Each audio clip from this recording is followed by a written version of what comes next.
Hello students, कैसे हो आप लोग। तो आज क्लास हम स्टार्ट करने वाले हैं अंक गणित श्रृंखला का 3.4। तो 3.1, 3.2, 3.3 ऑलरेडी पहले हो चुका है। इसके पहले वाली वीडियोस में आप लोग जाके देख सकते हो।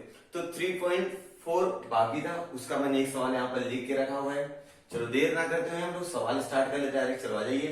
क्या है पहला सवाल। सनिका ने 1 जनवरी 2016 को निश्चित किया कि उस दिन 10 रुपए, दूसरे दिन 11 रुपए, तीसरे दिन 12 रुपए, इस प्रकार बचत करते रहना है।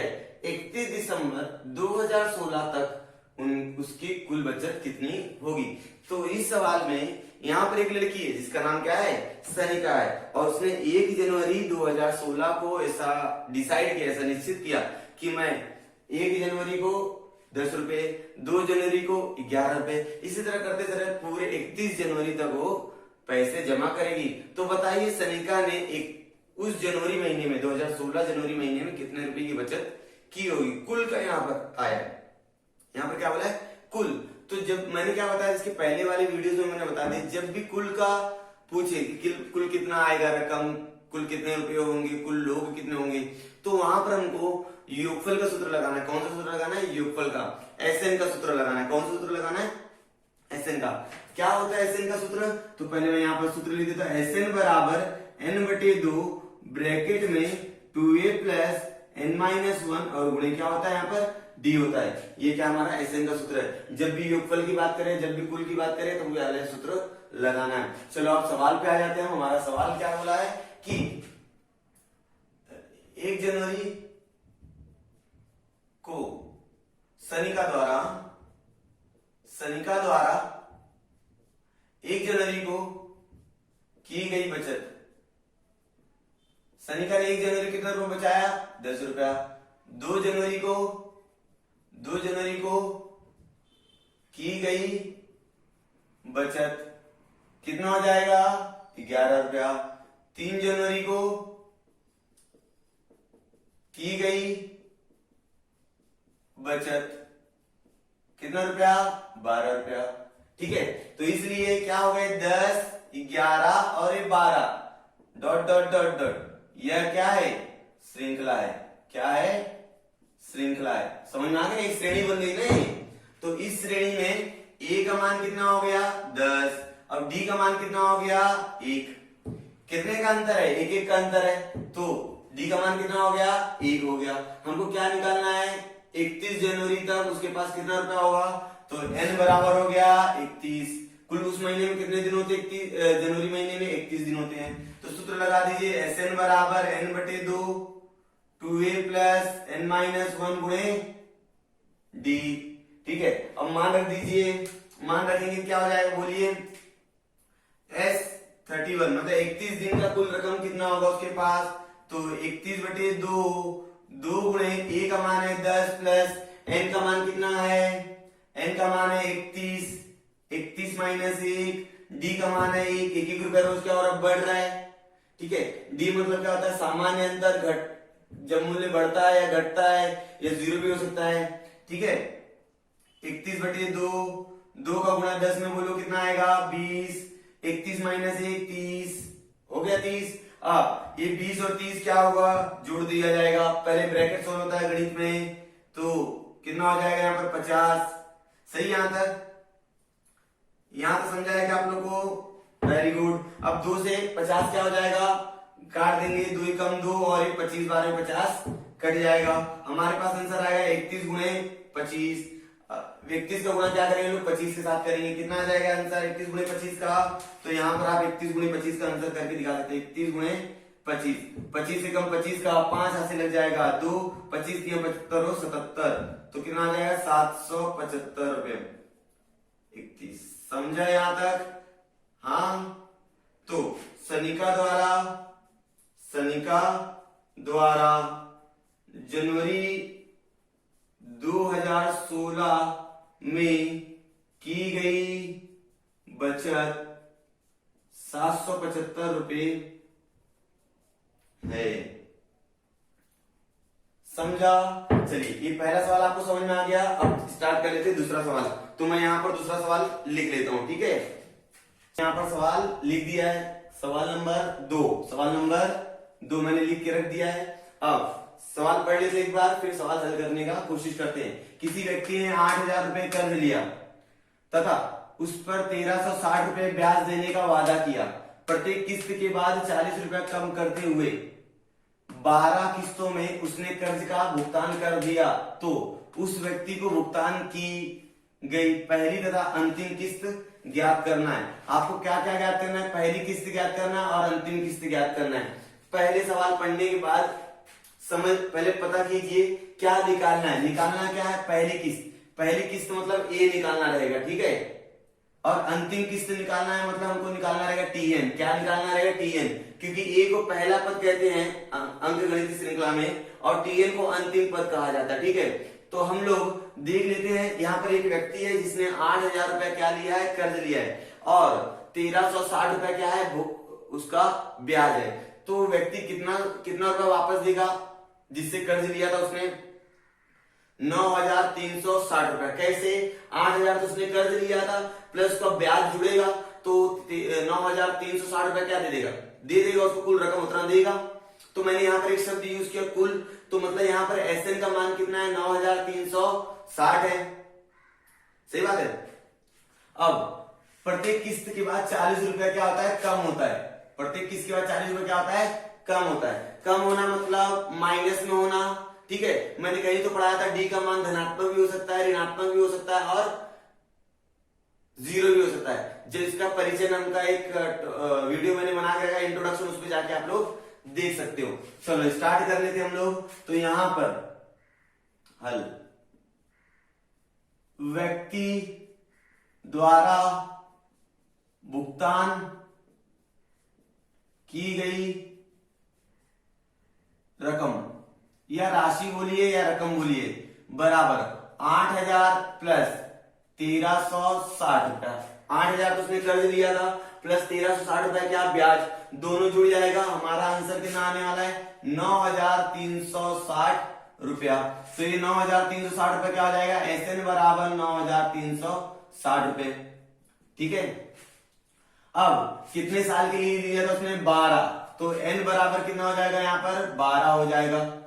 यहां तो समझ में आया आप लोग को। तो और डी का मान देखिए कितना है? डी का मान है -40। हर बार 10 रुपया क्या करता है? कम देता है। 40 रुपया क्या करता है? वो कम देता है। इसलिए मैं एसएन का फॉर्मूला लगा लूंगा। एसएन बराबर n/2 2a प्लस n-1 गुणे डी, ठीक है। यहां से हम लोग क्या निकालेंगे? ए का मान निकालेंगे, ठीक है। फिर इसी ए का मान टीएन के सूत्र में डाल देंगे, वहां से टीएन का मान आ जाएगा। समझ में आया आप लोगों को? चलिए, तो एस एन बराबर एन का मान कितना है बोलिए? यहाँ पर 12 है बटे 2 और 2a, ए का मान कितना है हमारे पास मालूम नहीं है, प्लस एन का मान कितना है? 12 - 1 और डी का मान कितना है बोलिए? तो -40। यहां पर समझो मैंने मान क्या कर दिया? स्थापित कर दिया। मान प्रस्थापित करने पर, मान प्रस्थापित करने पर, ऐसा आप लोग लिख सकते हो, मान प्रस्थापित करने पर। अब क्या हो जाएगा? एसएन का मान कितना है बोलिए? तो एसएन का मान देखो यहाँ पर लिखा हुआ है 9,360 बराबर 6। 12/2 मतलब 6 हो जाएगा। अब ये 2a प्लस कितना हो जाएगा? 11। 12 में से 1 जाएगा 11 और ये -40। कितना? -40 बराबर यहां तक। चलिए, ये 6 क्या है? यहाँ पर गुणे में है, यहाँ का क्या हो जाएगा? भाग हो जाएगा। इसलिए 9,360 बटे 6 बराबर 2a। ए देखिए माइनस प्लस माइनस, 11 गुणा 4 में करो, मतलब 11 गुणा 40 में करो, 11 चौक 44 और यहाँ का 0। अब ये 6 से कटेगा क्या? देखते हैं, ट्राई करते हैं काटने का। 6 कम 6 3 बच जाएगा, 33 हो जाएगा। 6 पंचे 30, 3 बच जाएगा, वहां कट रहा है। 6 कम 6 कितना? 3 बचा। 6 पंचे 30, 33 हो गया था। अब कितना बच गया? 3 6 36 और 0 1560 बराबर 2a माइनस 440। यहां तक समझा? अभी 440 क्या है? यहाँ पर ऋणात्मक है, यहाँ आएगा क्या हो जाएगा? धनात्मक। इसलिए मैं क्या बोलूंगा? 2a बराबर 1560 प्लस 440। ये 440 माइनस में था ना, जब अपना स्थान बदली करेगा तो प्लस हो जाएगा। 2a बराबर 1560 और 440 कितना हो जाएगा, जोड़ देंगे 0 0 0, 4 और 6 10 का 0 हाथ से लग जाएगा 1, 5 और 4 9 10 का 0 हाथ से लग जाएगा 1 और ये हो जाएगा 2000। समझ में आ गया। इसलिए मैं क्या बोलूंगा, a का मान 2000 बटे 2, a का मान कितना आ गया 1000 आ गया। कितना आ गया 1000 आ गया। ठीक है, अब क्या निकालना आपको, tn ज्ञात करना है। क्या ज्ञात करना है आपको, tn ज्ञात करना है। तो मेरी बात ध्यान सुनो, tn का फॉर्मूला है, ठीक है, a प्लस n माइनस 1 गुणे क्या हो जाता है, d हो जाता है। ठीक है, a का मान कितना हमारे पास 1000 आया, प्लस n का मान आप सबको मालूम है 12 है, 12 माइनस 1, d का मान कितना है बोलिए तो -40, d का मान कितना है -40 है। समझ में आया यहां तक। चलो यहां पर आ जाओ, 1000 प्लस 11 माइनस 40, सही है। अभी मैंने 11 को यहाँ पर 40 के साथ करके दिखाया था, -440 आया था। तो क्या हो जाएगा 1000 माइनस 440 कितना हो जाएगा बोलिए, आंसर 560। कितना हो जाएगा 560 हो जाएगा। तो tn बराबर कितना हो गया 560। तो हमारा आंसर क्या आने वाला है बोलिए, क्या आएगा। तो भुगतान की गई पहली और अंतिम किस्त, तो हम लोग क्या लिखेंगे, व्यक्ति द्वारा भुगतान की गई पहली किस्त कितनी आ गई, पहली किस्त कितनी 1000 रुपए और अंतिम किस्त कितनी आ गई, अंतिम किस्त बोलिए तो अंतिम किस्त मतलब tn कितना आ गया हमारे, अंतिम किस्त 560 रुपए है। समझा यहां तक। तो हमारा ये कौन सा हो गया, ये दूसरा सवाल हो गया। अब हम लोग कर लेते हैं तीसरा सवाल। चलिए तीसरा सवाल करते हैं, आ जाइए। तीसरा सवाल लिख लिया है, क्या है, सचिन द्वारा राष्ट्रीय बचत प्रमाण पत्र में पहले वर्ष 5000 रुपए, दूसरे वर्ष 7000 रुपए, तीसरे वर्ष 9000 रुपए इस प्रकार निवेश किया गया। तो सचिन ने 12 वर्ष में कुल कितना निवेश किया गया कीजिए। यहाँ पर एक सचिन नाम का लड़का है, पहले साल वह 500 रुपए 5000, दूसरे वर्ष 7000, तीसरे वर्ष 9000। इस तरह से क्या करता है वह, राष्ट्रीय बचत प्रमाण पत्र में क्या कर रहा है वह, जमा कर रहा है। क्या कर रहा है, जमा कर रहा है। इसलिए बताइए 12 वर्ष में वह कितना निवेश किया, बताइए कि सचिन 12 वर्ष में कितना निवेश करेगा। तो सचिन द्वारा राष्ट्रीय बचत प्रमाण पत्र में किया गया निवेश क्या था, पहले वर्ष कितना किया उसने, पहले वर्ष में बताइए 5000 रुपए, दूसरे वर्ष बोलिए, दूसरे वर्ष कितना है 7000 रुपए, और तीसरे वर्ष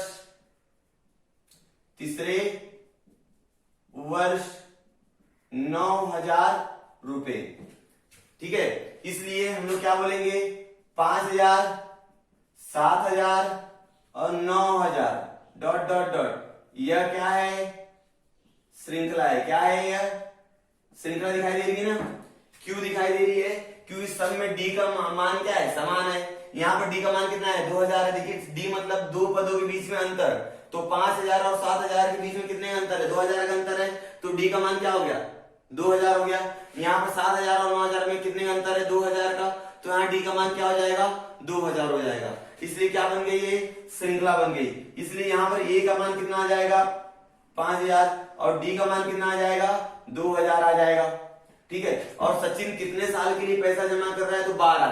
तो 12 यहाँ क्या आ जाएगा, यहाँ पर एन का मान आ जाएगा। एन बराबर कितना हो गया 12। तो आपको क्या पता लगाना है कि सचिन 12 वर्ष में कुल कितना बचत करता है या निवेश करता है।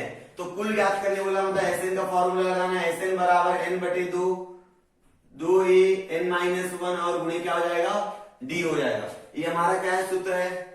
ठीक है, तो n की जगह 12 रख दिए, S12 12/2, 2 गुणे ए का मान कितना हमारे पास 5000 है, प्लस n का मान कितना है बोलिए 12, 12 माइनस 1, और यहाँ पर क्या आ जाएगा डी। अब यहाँ पर आप लोग ऐसा लिख सकते हो, मान प्रस्थापित करने पर, आप लिख दीजिएगा मान प्रस्थापित करने पर। अभी आगे क्या हो जाएगा पर, तो कितना हो जाएगा 12/2 6 हो जाएगा। अब 2 को गुणा 5000 में करेंगे कितना आ जाएगा 10,000। चलिए यहाँ पर लिख देंगे हम लोग 10,000, प्लस यहाँ 12 में से एक जाएगा 11 गुणे 2000। ठीक है, यहां तक समझा आप लोग को। चलो आगे स्टेप देखो 6, अभी 10,000 और 10,000 यहां पर हो गया, प्लस ये 11 गुणे 2000 कितना हो जाएगा 22,000, कितना हो जाएगा 22,000। अब ध्यान देंगे 6 गुणे 10,000 और 22,000 कितना होता है बोलिए तो 32,000, कितना 32,000। अब आप लोग क्या करेंगे, ये 6 का गुणा 32,000 के साथ कर देंगे, तो 6 का गुणा 0 के साथ 0, 6 गुणे 0 0, 6 गुणे 0 0, 6 का पढ़ा 2 बार, 6 दूना 12, हाथ से लग जाएगा 1, 6 3 18 और 1 19, तो कितना हो जाएगा 1,92,000 रुपया। सचिन द्वारा 12 वर्षों में की गई बचत कुल राशि 1,92,000 है। समझ में आया यहां तक? चलिए आपके 3 सवाल हो चुके हैं, अब हम लोग चौथा सवाल करेंगे। कौन सा सवाल करेंगे? चौथा सवाल कर लेते, ठीक है। तो इसको मैं मिटा देता हूं एक बार। हमने यहाँ पर चौथा सवाल लिख के रख लिया है, क्या है, किसी नाट्य गृह में कुर्सियों की कुल 27 कतारें हैं, पहली कतार में कुल 20 कुर्सियां। कतार मतलब लाइनें होती है ना, पहली कतार दूसरी कतार, आप जाते हो नाट्य गृह में तो आप पहली कतार में, दूसरी कतार तीसरी कतार में आप बैठते हो, तो उसको होते कतार, लाइनें। कतार में पहली कतार में 20 कुर्सी हैं, दूसरी कतार में 22 कुर्सी हैं, और तीसरी कतार में 24 कुर्सियां हैं। तो 15वीं कतार में कुल कितनी कुर्सियां होंगी? 15वीं कतार में आपको बताना है कुल कितनी कुर्सियां रहेंगी। मतलब जब पहली कतार में 20, दूसरी में 22, तीसरी में 24, तो जब 15वीं कतार आएगी तो उसमें कितनी कुर्सी रहने वाली है। और दूसरा चीज क्या निकालना है, नाट्य गृह में कुल कितनी कुर्सियां होंगी, और उस नाट्य गृह में कुल कितनी कुर्सियां होंगी। नाट्य गृह में कतारें कितनी है? टोटल 27। नाट्य गृह में कतार कितनी है? 27 है। ठीक है, तो यहां पर हम लोग सवाल याद कर लेते हैं। हल क्या हो जाएगा बोलिए, हल क्या हो जाएगा यहाँ पर बोलिए। पहली कतार में कुल कितनी कुर्सियां हैं? पहली कतार में 20 कुर्सियां, दूसरी कतार में 22 कुर्सियां, तीसरी कतार में कितनी कुर्सियां? 24 कुर्सियां। ठीक है यहां तक? हाँ, इसलिए मैं क्या बोलूंगा, 20, 22, 24 यह श्रृंखला है। डॉट डॉट डॉट ये क्या है? श्रृंखला। क्या है यह? श्रृंखला है। ठीक है, जहां ए का मान कितना रहेगा 20 और डी का मान कितना रहेगा 2। डी का मान कैसे 2 आया? ये दो पदों के बीच का अंतर कितना है? 2 है ना, मतलब 20 और 22 में कितने का फर्क है? 2 का फर्क है, इसलिए डी का मान कितना आ जाएगा वहां पर 2 आ जाएगा। हमको कौन सी कतार की कुर्सी निकालनी है? 15वीं कतार की। कौन सी? 15वीं कतार की कुर्सियां निकालनी है। तो जब भी वह की 12 खड़ी आए, मतलब 15वीं कतार, 16वीं कतार, चौथा, 15वां, 17वां, जब भी वह की 12 खड़ी आए तो समझ जाना आपको टीएन का फॉर्मूला लगाना है। टीएन बराबर ए प्लस n माइनस 1 गुणे क्या हो जाता है? डी हो जाता है। यही फॉर्मूला है। ठीक है, चलिए T15 ए का मान है 20 प्लस n का मान कितना 15 माइनस 1, डी का मान कितना है 2। तो हम पहले पता लगाएंगे 15वीं कतार में कितनी कुर्सी रहेगी। अब देख लिए 20 प्लस 15 में से 1 जाएगा 14, 14 गुणे 2, पहले गुणा होगा कि पहले जोड़ होगा? गुणा, पहले गुणा होगा। 20 प्लस 14 गुणे 2 कितना हो जाएगा 28। तो T15 आ गया, कितना आ जाएगा बोलिए तो? T15 28 और 20 48। तो 15वीं कतार में कितनी कुर्सी हो जाएंगी? 15वीं कतार में 48 कुर्सियां होंगी। कितनी कुर्सी होंगी? 48। जो 15वें नंबर में कतार आएगी वहां पर कितनी कुर्सी पाई जाएगी? 48 पाई जाएगी। अब दूसरा सवाल क्या बोला है कि नाट्यगृह में कुल कितनी कुर्सियां हैं, तो आपको क्या बताना है, नाट्यगृह में कुल कितनी कुर्सी आएंगी, पूरे नाट्यगृह में कुल कितनी कुर्सी रहेंगी। तो यहाँ पर क्या बोला उसने? कुल बोला है। तो कौन सा सूत्र लगेगा? SN का। कौन सा?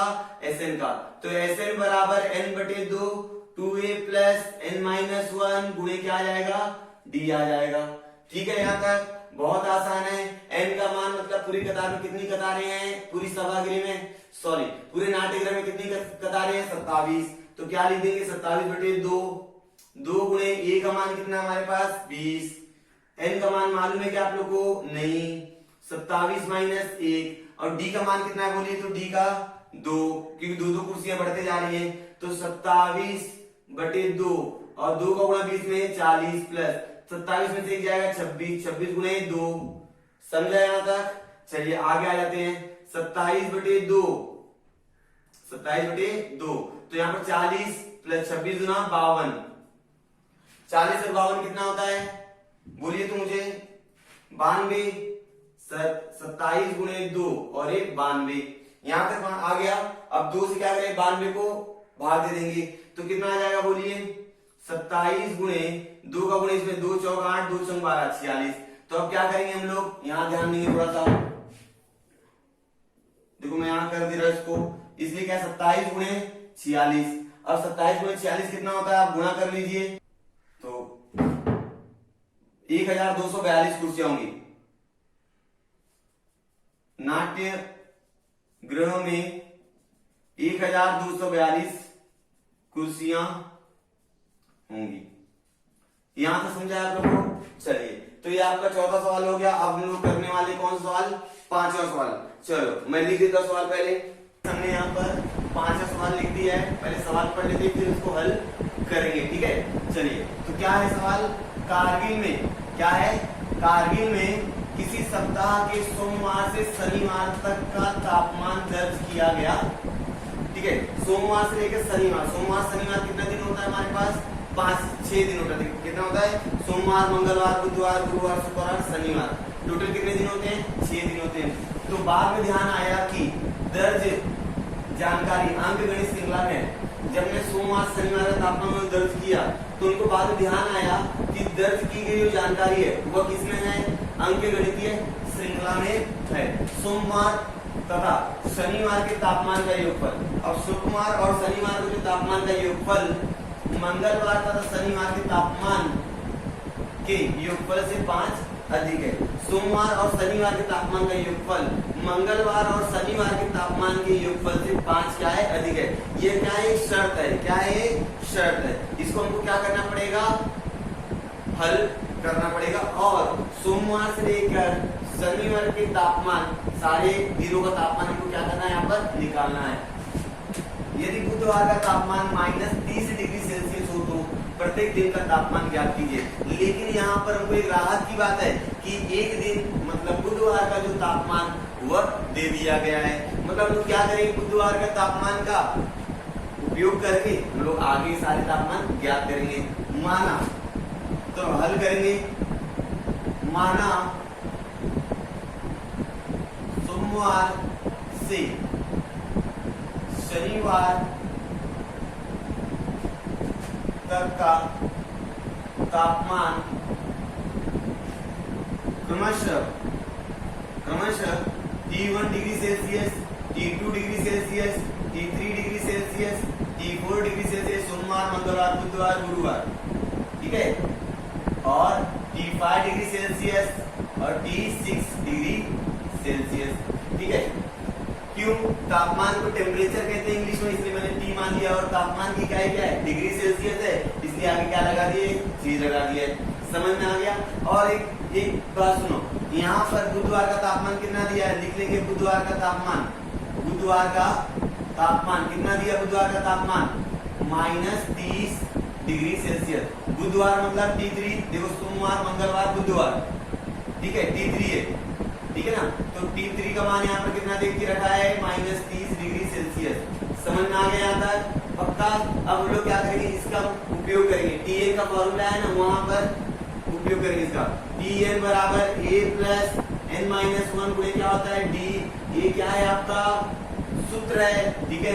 अब T3 बराबर a प्लस कितना है, n की जगह 3 आएगा, 3 माइनस 1 और यहाँ पर d, लेकिन T3 का मान कितना है यहाँ पर देखिए तो -30 है, a प्लस 2d, तो क्या आ गया यहाँ पर, इसलिए a प्लस 2d बराबर -30, समीकरण नंबर मान लेते हैं 1।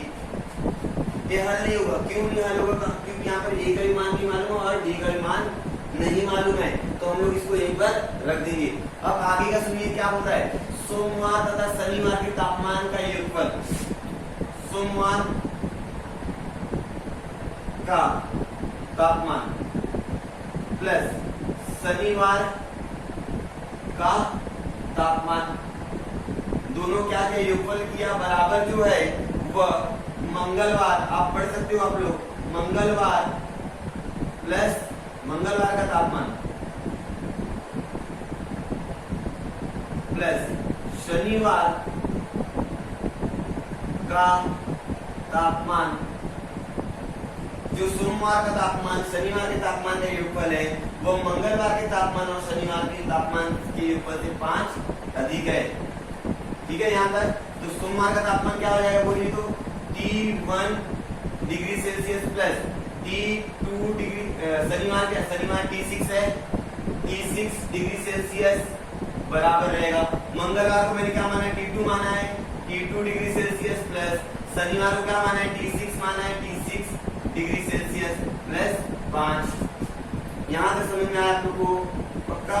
चलिए यहाँ पर देखेंगे आप लोग तो T6 यहाँ पर भी, T6 यहाँ पर भी कट गया, तो क्या बच गया T1 डिग्री सेल्सियस बराबर T2 डिग्री सेल्सियस प्लस 5, ठीक है। तो हम लोग क्या करते हैं T1 और T2 निकाल लेते हैं, T1 और T2 क्या करेंगे लोग निकाल लेंगे, T1 बराबर हो जाएगा a plus d, sorry T1 बराबर क्या होता है a होता है, T1 बराबर क्या होता है a होता है, आपको मालूम है, और T2 कैसे निकलेगा a प्लस d, T1 मतलब पहला पद, T2 मतलब दूसरा पद, पहला पद मतलब a, दूसरा पद कैसे निकालते हैं, पहले पद में d जोड़ दो, ठीक है। यहाँ तक तो मैंने T1 यहाँ T2 निकाल लिया, अब ये T1 T2 क्या करेंगे समीकरण में रख देंगे हम लोग, ठीक है।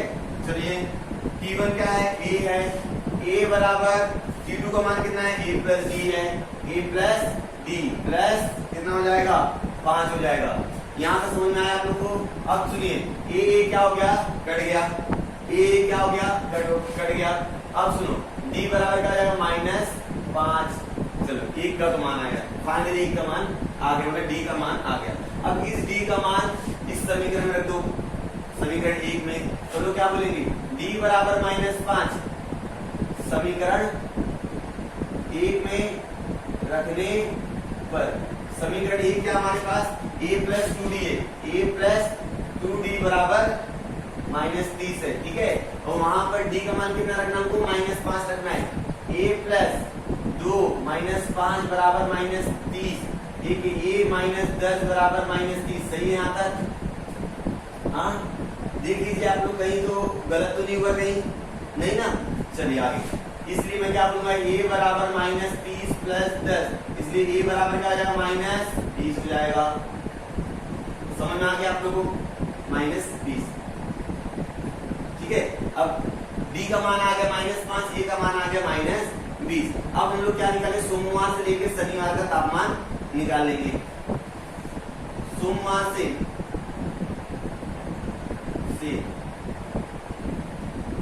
शनिवार तक का तापमान क्या हो जाएगा, T1 बराबर क्या होता है भाई a होता है, दूसरा पद निकालना है T2 बराबर a प्लस d, T3 निकालना है a प्लस 2d, T4 निकालना है a प्लस 3d और T5 निकालना है a प्लस 4d, T6 निकालना है a प्लस 5d।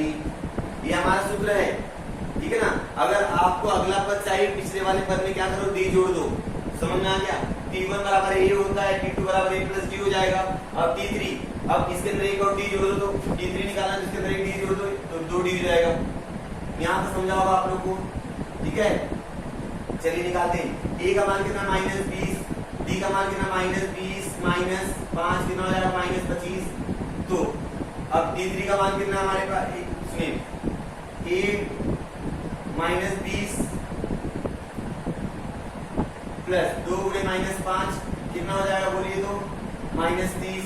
इसी तरह आप पूरा सॉल्व करोगे तो -35 -40 और -45, -20 -25 -30 -35 -40 -45, ये आपके आंसर आ जाएंगे। इसके तरह आप a की जगह a का मान, d की जगह d का मान रखो, आपका आंसर आ जाएगा। समझ में आ गया यहाँ तक? चलिए, तो ये आपको सोमवार का तापमान -20 डिग्री सेल्सियस है, -20 degree Celsius, -25 degree Celsius, -30 degree Celsius, -35 degree Celsius, -40 -45 degree Celsius. समझ में आ गया यहाँ तक?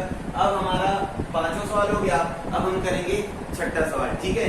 लिख के रख लिया है, इसको हम लोग क्या करेंगे अब हल करेंगे। पहले हल करने से पहले क्या करना पड़ता है हमको, सवाल एकदम अच्छे से ध्यान से पढ़ लिया करो। क्या है सवाल, ध्यान से तुम सुनना, मैं पढ़ रहा हूँ, ठीक है? अंतरराष्ट्रीय पर्यावरण दिवस के उपलक्ष्य में त्रिभुजाकार जमीन पर, कैसी जमीन है हमारी, त्रिभुजाकार है जमीन। कैसी है? त्रिभुजाकार। त्रिभुज समझता है ना आप लोग को? हाँ, त्रिभुजाकार वृक्षारोपण कार्यक्रम आयोजित किया गया। त्रिभुजाकार जमीन है, उसके ऊपर क्या करना है, वृक्षारोपण। वृक्षारोपण मतलब समझता ना, वृक्ष लगाना। वृक्षारोपण कार्यक्रम आयोजित किया गया। पहली पंक्ति में एक पौधा, पहली पंक्ति में एक पौधा, दूसरी पंक्ति में 2 पौधे, तीसरी पंक्ति में 3 पौधे। समझ में आ रहा है? इस तरह से पौधे लगाए गए। तो टोटल कितनी पंक्तियां हैं? 25। तो बताइए इस जमीन में कुल कितने पौधे लगाए गए होंगे? समझ में आ गया आप लोग को? पहली पंक्ति में 2, पहली पंक्ति में 1 पौधा, दूसरी पंक्ति में 2 पौधा, तीसरी पंक्ति में 3 पौधा। इस तरह उस त्रिभुजाकार जमीन में कितनी पंक्तियां हैं? 25। कितनी पंक्तियां हैं? 25। तो बताइए कि उस त्रिभुजाकार जमीन में कुल कितने पौधे लगाए जाएंगे? हम लोग हल कर लेते हैं। हल बराबर पहली पंक्ति में पौधे, पहली पंक्ति में पौधे 1, दूसरी पंक्ति, बताइए कितनी पौधे दूसरी पंक्ति में? 2। तीसरी पंक्ति में कितने हैं? बोलिए। पंक्ति में पौधे कितने हैं? 3। ठीक है ना? पहली पंक्ति में 1 पौधा, दूसरी पंक्ति में 2 पौधा, तीसरी पंक्ति में 3 पौधा। अब क्या बोले, इसलिए 1 2 3 ये क्या हो गई? श्रृंखला है। श्रृंखला है, ये क्या हो गया? श्रृंखला है। इसलिए यहाँ पर a का मान कितना आएगा? 1, d का मान कितना आएगा? 1, और टोटल कितनी पंक्तियां आपके पास पूरे त्रिभुजाकार जमीन पर? 25। कितनी है? 25। तो आपको पता लगाना है क्या है कि उस त्रिभुजाकार जमीन में कुल कितने पौधे लगाए जाएंगे। तो कुल बोला है तो SN का सूत्र लगेगा n/2 2a प्लस n-1 गुणे क्या हो जाएगा? d हो जाएगा। अब क्या आ जाएगा बोलिए? n का मान कितना हो गया? 25। n का मान कितना हो गया? 25 बटे 2 गुणे a का मान कितना है? 1 प्लस n का मान 25 माइनस a, d का मान भी कितना है? 1 है भाई। 1 की वृद्धि हो रही है ना, 1 और 2 में कितने का फर्क है? 1 का फर्क है। फर्क मतलब d। फर्क बोलिए, अंतर बोलिए, जैसा बोलना है वैसा बोलिए। 25 बटे 2, अब यहाँ पर 2 प्लस 25 में से क्या है? 24, 24 से कम 24, ठीक है? अब 24 और 2 कितना हो जाएगा? बोलिए तो बोलो 26। कितना हो जाएगा? 26। अब 2 से 26 कटेगा कितने बार में? 13 बार में। कितने बार में? 13 बार में। अब 13 गुना किसके साथ करेंगे आप? 25 के साथ। 13 गुणे 25, सिंपल सा, बच्चे करते हैं, आप भी कर लेंगे।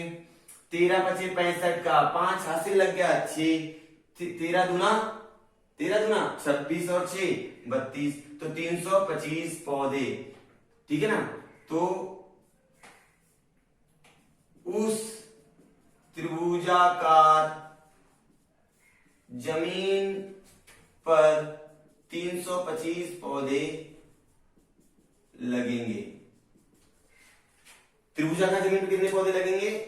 325 पौधे लगेंगे। तो आई होप आप लोग को 6 के 6 सवाल आपको समझे होंगे, और इसी तरह हम लोग आगे बढ़ते रहेंगे। गणित का सवाल जितना हो सके उतना करेंगे। हमारे 3 लेसन हमारा ऑलरेडी कंप्लीट हो चुका है। अब इसके बाद हम लोग चौथा लेसन लेकर आऊंगा मैं।